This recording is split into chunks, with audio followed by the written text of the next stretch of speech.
Séance d'apprentissage à Saint-Amand-les-Eaux entre Sarah, Anna et Christophe en autodidacte. En japonais, Ich ni sam ou 1, 2, 3 ou Sankyo, Ikkyo, Nikkyo, Sankyo, série 1, série 2, série 3. Là, nous serons dans la série 3, Sankyo, série 3. Alors qu'on le veuille ou qu'on le veuille pas, notre cerveau est une imprimante et tout passe par lui. Les yeux ne peuvent pas ne pas passer par lui, comme les oreilles ne peuvent pas passer par lui. Donc dans le processus d'enregistrement, d'imprimer dans le cerveau, il faut pour bien s'y repérer et toujours avoir un point de repère par rapport à l'avancement des techniques, les nommer. Alors il y a 15 techniques, moi je les nomme de 1 à 15. Ensuite, dans ces techniques, elles ont un nom japonais. Donc, je donne le numéro et le nom japonais. Et ensuite, elles ont une traduction en français. Donc, on procédera toujours comme ça à rentrer dans le cerveau numéro, nom japonais, nom français. Donc là, on va travailler la 12. La 12 s'appelle Numeuchi, pousser à la poitrine. Donc 12, Numeuchi, pousser à la poitrine. 12, Numeuchi, pousser à la poitrine. 12, Numeuchi, pousser à la poitrine. Donc il faut que l'apprenant s'impose cette gymnastique à l'esprit. Parce qu'à chaque fois qu'on va reprendre, on ne saura jamais où on en est. Donc à chaque fois, c'est très très important. À chaque technique, numéro, nom japonais, non français, numéro, non japonais, non français. Et à fur et à mesure, ça va rentrer tout seul et ça va s'imprimer. Si on fait pas cet exercice dans les apprentissages, à chaque fois, c'est une horreur parce que où on en est, comment elle s'appelle, où elle se positionne, etc. On est paumé. Donc bien mettre ce procédé. Par expérience, je sais qu'il marche. Si on l'applique. Dojo, lieu d'étude. Donc tranquillement, par un beau samedi matin de juin, on se met à l'étude du Junokata dans un dojo. Tranquillement, dans le silence de la salle et au bruit du son des pieds qui glissent sur le tatami, on recherche les rouages, on essaye de comprendre le signifiant, comment les mettre, où les mettre, les coordinations, et on se pose toutes ces questions. Donc le travail kata, c'est ce travail dans la quiétude, dans la paix, où on essaye de mettre en place tous les éléments de l'ouvrage qui feront que, au fond, la construction est aboutie. Donc toujours et toujours les postures bien droites, bien en appui, le regard bien en face. Ça paraît banal, basique, mais c'est très très important. Donc là on a essayé les coordinations, pousser sur chaque poitrine et saisi du partenaire dès qu'il sent que la poussée arrive. Donc elle ne vient pas sur la poitrine et dès que celui qui sent qu'il va être poussé, il recule sa poitrine et en même temps il la saisit. Donc voilà, donc on essaye de se coordonner, de comprendre, de poser. On recommence. Je pousse ma poitrine, je rends l'appareil, je saisis le bras extérieur là-bas vers Christophe. Il vient, il tire, on retire, on remonte, et dans cette espèce de manège très très fluide, continu, tout l'exercice doit se poser. Voilà, on doit être hyper à l'aise dans la rotation des bras, la saisie des bras, le pousser, la posture, le déplacement des pieds. Et ça doit être coordonné, sans à-coups, toujours régulier, continu. Il n'y a rien de compliqué, c'est la chorégraphie. Là, on est vraiment dans de la danse. On est dans quelque chose qui est très posé, très artistique, très rimé, très rythmé. Il n'y a pas de difficulté majeure, si ce n'est qu'il faut très très bien apprendre les rouages, les comprendre, les poser. C'est pas les plus compliqués. Ce qui est finalement le plus compliqué et le plus basique, des bonnes attitudes, une bonne coordination et la compréhension des rouages. Voilà, et donc on pose la chronologie pas à pas, on recherche, on comprend, on sent, on perçoit, et on essaye ensuite d'y mettre la meilleure application possible pour que le visuel soit très très joli, et pour finir sur, comme dans toutes les techniques, pour finir sur une mise en rupture, voilà, où Uke va abandonner. Donc dans les deux katas supérieurs, Jinokata et Koshiki no Kata, qu'on apprend à la fin d'une carrière, ce qui est un peu dommage, parce qu'on apprend les projections, mais avant la projection, il y a le déséquilibre et le contrôle du déséquilibre. Donc Jinokata, c'est la mise en rupture. Et Koshiki no Kata, pendant le déséquilibre, la mise en rupture, on la prend et on en tire profit. Donc là, on va s'arrêter pile poil à la mise en rupture sur toutes les techniques de Uke. Ça doit être cette perception là du néophyte, elle doit être vue, elle doit être reconnue. Donc il y a tout un enchaînement de rouages à chaque fois et sur chaque technique pour mettre Uke sur la rupture, et il y a un contrôle de rupture de la part de Tori, au moins de souffle de vent, donc ça va tomber, ça va casser. Et par contre, il y a là de la part de Uke, lui, au contraire, dans cette, il y a le contrôle de la rupture de Uke pour pas justement, pour pas tomber. Kata voulant dire moule. Là, au ralenti, on met une référence du Kodokan, une vidéo ramenée par Patrick Bigot, une très très jolie vidéo, très bien filmée sous le bon angle, et qui permet d'observer ce que font ces japonaises. Donc toujours pareil, la coordination là, on la voit très bien, dodo. La main revient, ça retire, ça se repose, il y a un peu de désynchronisation là.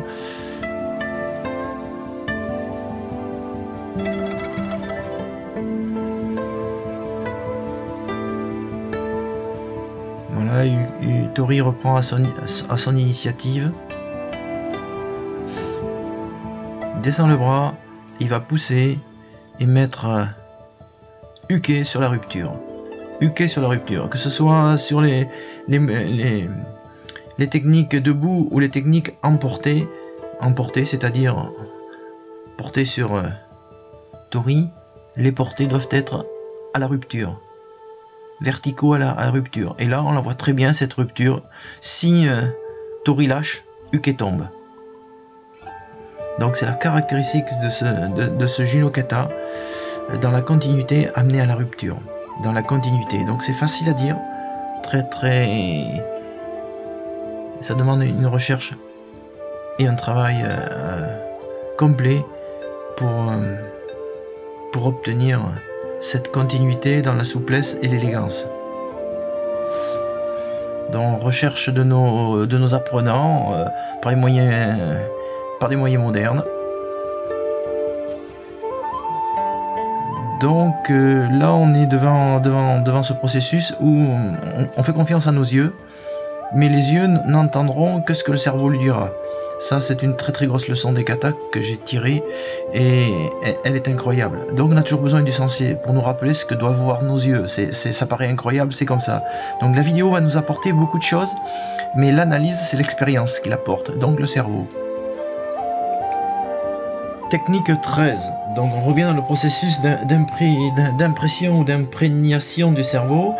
Technique 13, Tsukiyaji, Tsukiyage, ou coup de poing de bas en haut, ou on pourrait dire en anglais uppercut. Donc il faut bien se le répéter, bien le mettre dans l'imprimante. 13, Tsukiyaji, Tsukiyage, 13, Tsukiyage, coup de poing qui remonte ou uppercut. 13, Tsukiyage, uppercut. 13, Tsukiyage, uppercut. 13, Tsukiyage, uppercut. Donc ça, il faut bien se le mettre. Et on répète. Et tranquillement, le soir, on regarde la vidéo, on regarde les bouquins et on lit. Et ça fait partie intégrale. C'est une partie intégrante de l'apprentissage. Ce qui fera durant l'exercice qu'on est capable d'enchaîner, de mettre les choses les unes derrière les autres, chaque petit rouage les uns derrière les autres, c'est notre capacité à mettre dans le cerveau l'écriture de ces rouages. Et donc ça se fait tout seul. Si on ne la met pas, donc certains apprennent pendant, mais beaucoup auront besoin d'apprendre après.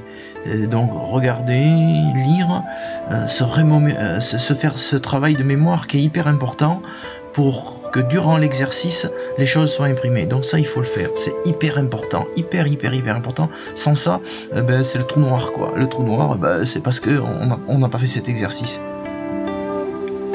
Sur ce 13, il faudra donc retenir en mémotechnique gauche-gauche. 3 fois gauche, gauche. Et ça permet de mémoriser, donc sur ce 13 Tsugi-yagi, la position du pied gauche. Donc on ne retrouve que dans cette technique là, ce 3 fois gauche. Donc là on travaille les postures pour bien imprimer le rouage au cerveau. Donc là le sensei n'est pas là, donc on utilise les moyens et puis le sensei corrigera après.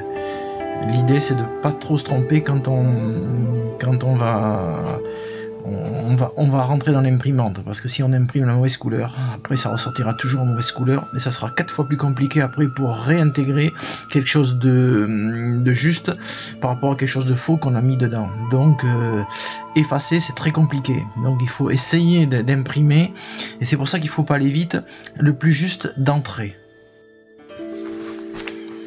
Donc pied avant pour prendre la puissance et remonter sous le menton. Donc comme je l'ai dit peut-être tout à l'heure, bien laisser à Tori le temps de voir la remontée de ce point. Donc si le point, on fait une petite remontée, il arrive très vite sous le menton. Si on fait une grande remontée, il a tout son temps pour pouvoir poser, enrouler et pousser. Donc ça, il faut faire attention. Comme dans le Nage no Kata. Si on fait une retombée très prononcée de haut en bas, Tori a le temps de voir venir. Si on est très brutal ou sur une petite retombée, c'est très compliqué. Donc là, Sarah, bien prévenir ton uke en passant par la ceinture. Donc tu remontes le long de la toile pour aller taper sur ce menton en uppercut. Pas trop rapide la remontée. Voilà, donc toujours travail synchrone, important, toujours en harmonie, bien faire glisser vos pieds, il ne faut pas que ce soit du tic-tac, toujours cette sensation de pied qui glisse en douceur sur la toile, toujours. Voilà, vos appuis, ça doit être, c'est hyper précieux en judo les appuis, pour moi c'est aussi important que les mains. Donc attention à vos appuis, donc là on est bien sur ce gauche-gauche qu'on retrouve là. Donc on dépose et on se regarde bien synchrone. Attention, tes mouvements de bras là, Anna, sont un petit peu... tu mets des choses qui n'ont pas à y être. Regarde bien ce que tu as fait. Donc je reviens, j'avance pied, tu pars trop haut, ce point. Voilà, donc la main se pose dans un sens et puis elle revient dans l'autre sens au moment de la poussée. Pour l'esquive, là, rotation de la main, garde bien cet axe, elle a raison de te le rappeler. Toujours de face, tu te mets pas en hiéroglyphe. Elle tape. N'a pas à fléchir au moment où elle pose la clé, parce que la clé est en pression. On n'a pas besoin de baisser. La clé se fait. Donc là, il y a ces doubles punitions, comme je l'ai dit tout à l'heure. Hein.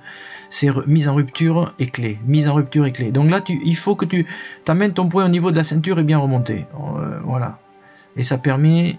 Et toi, n'anticipe pas, t'as anticipé ton... Voilà, n'anticipe pas au niveau de ton retrait menton. Voilà, on est pas mal, les ingrédients fondamentaux y sont. Maintenant, il faut mettre le côté artistique. Bien poser les choses, être bien synchrone, que ça paraisse naturel, que ça paraisse naturel. Il faut pas que ça doit paraître précontraint.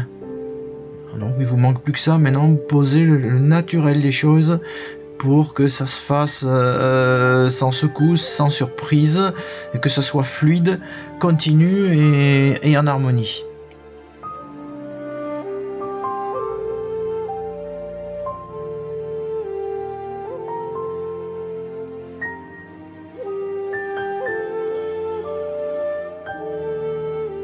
Donc là, on va voir le moule. kata moule du Kodokan. Donc je glisse ce pied sur l'arrière, la main, donc il y a beaucoup de légendes qui la veulent, certains vont vous dire à la verticale, d'autres à l'horizontale. Bon là, on est beaucoup plus à la verticale qu'à l'horizontale, contrairement à ce qu'on dit. Donc la main reste ouverte, puis le poing vient se refermer quand il arrive au niveau de la ceinture, on le voit très bien sur la vidéo. Là on va voir où elle va placer son poing. Si... Eh non, Patrick, tu nous l'as pas montré, on va tirer les oreilles à Patrick, il nous l'a pas montré. Voilà, donc elle ne recule sa tête qu'au moment où le poing arrive sous le menton. Elle n'a pas anticipé. Le voilà, glisser du pied, on le voit, le pied reste toujours en glissement sur le tapis. Il n'a pas décollé, il n'est pas dans l'atmosphère. Voilà, je me replace, je reviens, elle accompagne, la main va changer d'orientation, et là ça va être un gauche, droite, ensuite je positionne ma clé, et il y a la rupture totale de Uke. Là si on lâche, il tombe par terre, et avec la double punition, évidemment, la clé de coude et pas la clé d'épaule, parce qu'il y a beaucoup de sujets, c'est vraiment une clé de coude et pas une clé d'épaule. Si on fait une clé d'épaule, c'est pas bon. Donc là, il y a beaucoup de polémiques là-dessus. Voilà, donc elle laisse sa main en haut, et normalement les trois mains devraient arriver en même temps. Il y a un petit décalage, et aussi un petit décalage dans la resynchronisation de l'acte final. Donc là on revient à la vidéo, on regarde, on essaye de se baigner dans les bons rouages. Tout seul c'est très très compliqué, parce que encore une fois chaque œil va analyser à sa façon, et là il y a pas 50 façons d'analyser, il y a ce qu'a voulu dire le moule. Donc quand on regarde une vidéo et qu'on est livré à soi-même, il y aura 10 000 regards, et donc c'est compliqué après quand on est seul. Donc le sensei a toujours son approche, mais une vidéo bien faite devrait apporter tous ces éléments de réponse. Or aujourd'hui on n'est pas encore rentré dans un monde où les vidéos pédagogiques je dirais bien faites, pour moi il y en a encore très peu. On a tout un travail à faire là-dessus en judo, et je pense que ça pourrait déménager. Mais bon, là, ça risque d'en gêner pas mal. Mais pour moi, ça me gêne pas. Tout a sa place dans ce monde-là. Il n'y a pas des enseignants d'un côté, de la vidéo de l'autre, des sachants d'un côté et de ne sachant pas de l'autre. Je pense que c'est une immensité de moyens qui doit être à la disposition de tout le monde, et des partages de tout le monde. S'il n'y a pas ça, il n'y a pas d'humain. S'il n'y a pas d'humain, pour moi, il n'y a pas besoin de discussion. Chacun reste chez soi. La recherche seule c'est très compliqué, mais ce qu'il y a de bien c'est que là je peux ensuite les regarder, les analyser, je peux leur redonner, et elles vont tout passer au fin sur l'ensemble des critiques et des observables que j'ai mis. Et ce qui est fantastique, c'est que à la session prochaine elles auront corrigé. Donc vous voyez, c'est possible, le travail qu'on fait là est très possible, mais à la condition de venir retravailler dessus. Pendant des années à mes élèves j'ai donné des corrigés écrits, personne ne les regardait, donc ça a servi à rien. Et puis le jour de l'examen, oui, pourquoi t'as pas fait ça, et puis les remarques, bien des remarques que j'avais fait sur mes corrigés, les juges les faisaient. Et après il faut pas se plaindre, si on fait du boulot que personne ne regarde, ça marchera pas. Donc ça fait partie de ce travail où on va cultiver l'esprit à travers des observables qu'on a donnés, à travers des documents, et où on aura formalisé des choses. Si personne regarde la formalisation de ce qu'on a mis, le travail est inutile. Donc là la vidéo elle est un petit peu plus simple, parce qu'on n'a pas besoin de lire, il suffit d'écouter et de regarder. Donc c'est encore une autre forme de travail. Donc là on va travailler sur une autre technique. Avant-dernière technique, donc c'est numéro 14, Uchi Oroshi, coup de poing de haut en bas. Alors là il y a toute une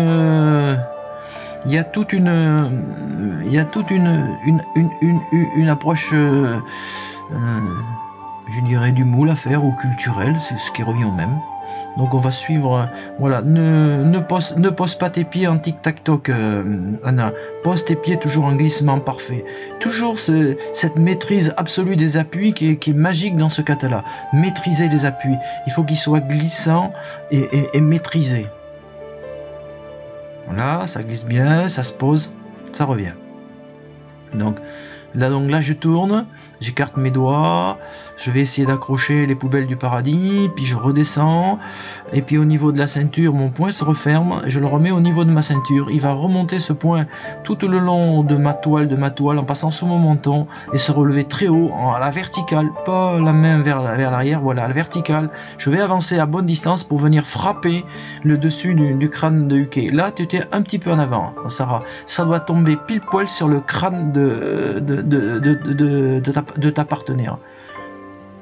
Sinon, vous avez très bien remis en mémoire à travers la vidéo les rouages et les éléments qui pour moi sont justes. Voilà. Après il y a des notions de distance, voilà, il y a une petite notion de distance. Ça doit tomber pile poil sur le cerveau, à la cible. Une attaque doit toujours être ciblée. Attaque égale ciblée. Une attaque qui passe à côté, c'est pas une bonne attaque. La flèche, elle doit aller sur le petit point rouge au milieu de. Et pas. C'est le numéro 7, numéro 8, 9. Elle doit aller au centre, pile poil. En judo, il faut que ça recentre, sinon ça touche pas. On blesse. Et là, notre but c'est de bousculer quelque chose quand on pose une attaque. Donc, belle posture. Voilà, meilleure distance. Là, 2 câbles là. 1, 2, saisis au bon moment, petite percussion on a.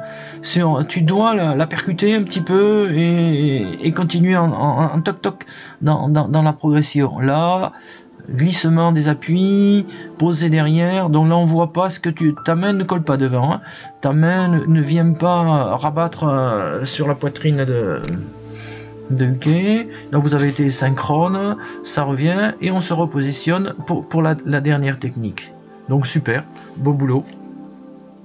Donc toujours correction par le moule qui nous a été ramené par notre Magic Patrick Bigot. Donc voilà, donc on va retrouver les observables que vous avez fait les filles. Vous êtes dedans, vous avez bien regardé, la vidéo est pas mal, et puis le stage qu'on a fait à Laon et un peu partout, ben, il porte ses fruits. Superbe, superbe, superbe. Bon là, le point se referme. Je reviens dessus après le champ du téléphone que l'on aura en direct. Donc le point monte le long de la toile, sous le menton, il remonte bien haut, tout droit à la verticale, point fermé. Donc j'en ai vu qui faisait main ouverte, non, point fermé. Il y a bien une orientation vers la tête, on avance le pied et simultanément le bras va retomber pile poil sur le crâne. Donc là il y a une notion de distance qu'il faut bien garder. On a bien glissé, glissement arrière des pieds, esquive, ça passe au ras de la ceinture et la tourie saisit au ras de la ceinture. Première avance, deuxième avance en percussion. Normalement on doit l'avoir cette percussion. Là et là il y a esquive, reprise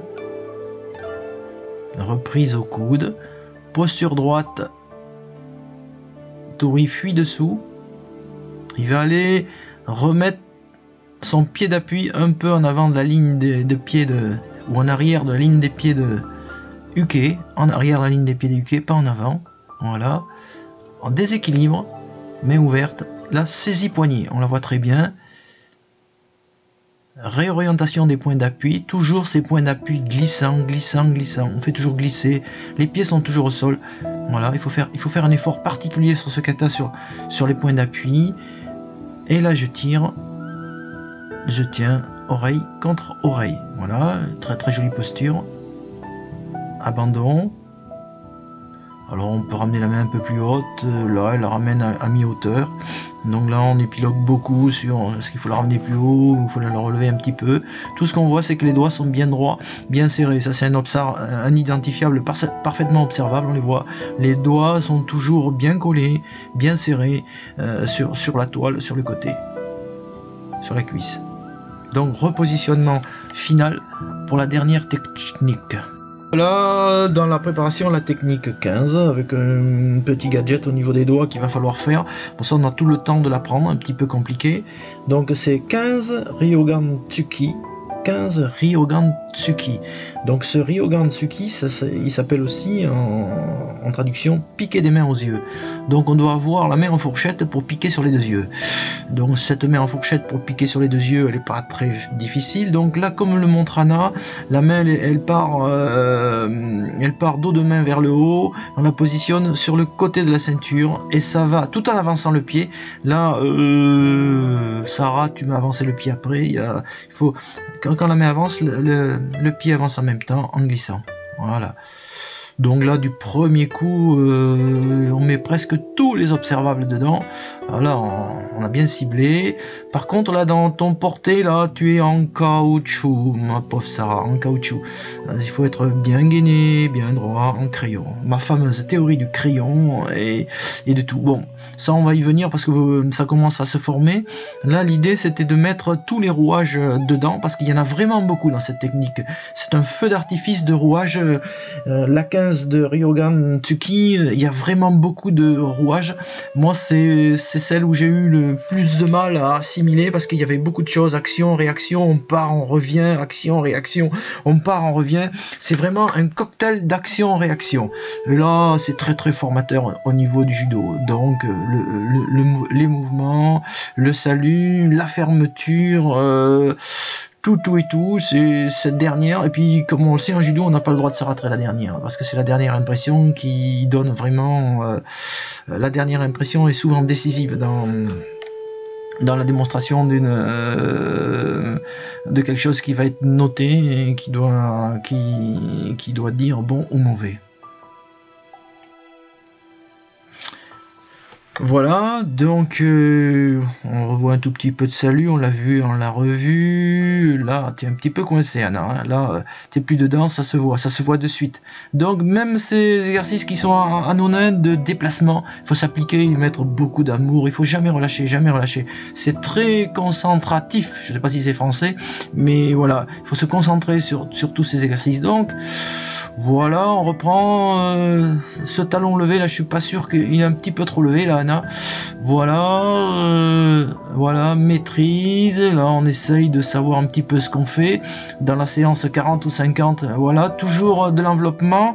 Sarah, toujours de l'enveloppement, t'es pas raide, bien assis, bien en possession. Mais bon, on va y revenir, hein. Ce sont les premières fois, la fin de la technique. Là, donc là, bien bras au corps, et chacun repart simultanément pour essayer de se retourner ensemble. Voilà, là on y est arrivé. Ça c'est important, c'est important. Chacun repartir. Donc comme Anna a un peu plus de chemin que Uke et Sarah, Uke tu laisses partir un petit peu, tu laisses un peu partir, et puis t'imagines qu'elle est là et se retourner en même temps. Donc ça c'est comme d'autres techniques, ça s'acquiert. Et si on fait l'effort de l'acquérir, eh bien on se retrouve au retournement en même temps ensemble. Là encore, c'est les petites touches qui montrent que on a vraiment travaillé, quoi. Si chacun arrive quand il a envie, c'est qu'on n'a pas fait un travail d'équipe et de coordination complet. Donc là toujours le porté où vous êtes encore un petit peu mal à l'aise, on le voit sur celle-là. Pourtant il est de même nature que les deux précédents de hanche. Voilà, on se retourne en même temps, ça c'est très important. Les portées, bon on les aura, hein, on va les avoir, je me fais pas de soucis. Là ce qui est important c'est la synchronisation du retour. C'est un petit détail, mais cette synchronisation de retour, elle porte les stockades à l'harmonie qu'on veut mettre dans ce kata, quoi. Voilà. Donc je viens, en même temps je saisis, je contre, voilà. Voilà, Anna s'est bien replacée de face. Là, t'as pas attaqué Anna, t'as pas attaqué aux yeux. T'as attaqué avant, elle est venue prendre avant. Alors il faut faire attention, toujours dans la cible, la flèche va dans la cible. Donc sur toutes nos attaques, du début à la fin, il faut que la flèche aille dans la cible. Pas sur le numéro 10, 8, 9, non. Au milieu, plein poil. Voilà, donc attaque. On doit sentir que ça fait mal quand ça arrive au bout. Donc là, elle l'a prise. Donc, on va dire pas de vérité. Et la vérité, c'est hippon, ça tombe au sol. On fait pas sembler, on a porté. Donc le hippon, là, c'est la vérité de l'attaque. Donc, corrigé final par nos japonaises. Donc on va voir si l'attaque, elle va jusqu'au bout. Oui, elle va jusqu'au bout, elle est obligée de reculer la tête. Elle n'a pas pris avant. Voilà, le pied a avancé, la main a saisi. Au moment où elle saisit, et bien on remet après l'action, interaction, et on réagit. Donc elle va se mettre bien face en glissant ce pied de pratiquement un 3/4 de cercle là. Voilà, elle s'est remise de face, elle est revenue attaquer de face. Elle s'est mise de face, revenue attaquer de face. C'est très important là, cette posture là. Donc on reprend, et donc là, ben, cette fois-ci, on va changer le truc pour terminer sur du Koshiwaza. Donc il y a un replacement, bien sous l'épaule, on va saisir, regardez bien la saisie, elle va ramener, elle va se faire ramener sur le côté, se positionner sur le côté, bien sortir cette hanche, et elle va se mettre en bâton. Les pieds sont déjà collés au sol, c'est déjà collé, c'est droit, il n'y a pas d'enveloppement, ça monte, c'est droit, et le fait qu'il n'y a pas d'enveloppement, ça va basculer à merveille. Et bien voilà, c'est quasiment parfait, parce que dès le début, il y a un très bon gainage, et il y a la position crayon qui était là. Voilà, donc là ça peut rester 15 jours comme ça bougera plus. Elle peut même les bras, écarter les bras, ça reste tout seul. Là ça s'est bloqué. Avec les ancrages de l'autre côté qu'on voit pas, qui tirent et qui ont appuyé, qui font contrebalancement. Voilà, donc la main s'est pas levée au ciel pour faire Maïta. Non, la main est bien restée collée. Attention, parce qu'il y en a beaucoup qui me le font ça. Et là, l'atterrissage se fait exactement au décollage. Voilà, les bras sont ramenés au corps, ensemble. Dès que les bras sont ramenés au corps, et bien là c'est un petit peu décousu par rapport à ce que je vous demande. Donc elle part un petit peu avant, et le Uke doit attendre un petit peu. Il doit attendre pour arriver en même temps. Il faut qu'il attende encore, Uke. Et voilà, et on va voir s'ils vont se retourner en même temps, presque. Il fallait que Uke attende un petit peu plus. Mais bon, c'est... voilà. Donc on voit bien sur la vidéo qu'elles ont fait l'effort de se retourner en même temps. Vous voyez là, les pieds sont partis en même temps pour se reculer. Donc c'est toujours de la coordination, toujours cette touche technique, artistique, qui font que c'est l'acquisition par le travail, quoi. Ça va au-delà de l'artistique, c'est de l'acquisition par le travail. Et donc quand on connaît bien son travail, on a plaisir à le faire. Et moi je dis et j'affirme que forcément il y a une expression artistique qui se fait, parce qu'on dessine les choses. Donc sans artistique, ça c'est un grand débat. Bon, il peut pas y avoir de... Voilà, là c'est posé, elle bascule en même temps, les mains sont bien au-dessus des genoux, ça glisse sur les côtés, ça revient. Voilà, le salut y est, c'est quasiment parfait.